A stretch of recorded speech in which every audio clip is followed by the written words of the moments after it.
Hello. Hello સાંભળો, હા તમને ખબર છે હું છોકરાઓને ભણાવવા બેઠી છું હા ક્યારે? સોસાયટીના છોકરા એટલે ઉભો રહે ને. હા તે અને મેં પેલા જૂના ટ્રંકમાંથી બધા ચોપડા કાઢ્યા, એમાં મને તમારી એક ચોપડી મળી. એટલા વહિયાત અક્ષર છે તમારા. કયા ધોરણનું હોદ્યું? 7th standard. હા તે 8મા પછી વ્યવસ્થિત હતા લી. બાના કાઢ્યા તમે? નાલા કેટલા ગમે તેમ લીટા પાડ્યા હોય ને એવા છે અક્ષર. બે એમાં એવું થયું કે 7 ધોરણ સુધી મારી બાજુમાં જે ભાઈબંધ બેસતો હતો ને એ લેફ્ટી હતો અને મેં રાઈટી હતો. તો બેની કોણી વાગ્યા કરતી હતી મને. ક્યાંક એક લખું ને એવી કોણી મારતો તો લીટા પડી જતા હતા ખોટે ખોટા. ના હોય. હું ના હોય તું જો અમુકમાં તો હવ વાહિયાત કારણ વગરની રસવાઈ દીર્ઘઈ માત્રા ને એવું બધું આવી જતું હતું. તમારી કળા સરસ છે ને મતલબ તમારા કેળા સરસ છે એવું લખાઈ ગયેલું.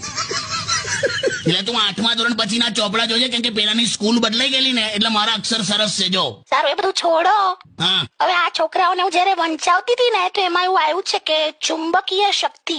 ચુંબકીય શક્તિ એટલે શું? ચુંબકીય શક્તિ એટલે જ્યારે પણ કોઈ સુંદર સ્ત્રી જતી હોય ને તો છોકરાની બાઇકની સ્પીડ ઓટોમેટિક ઓછી થઈ જાય.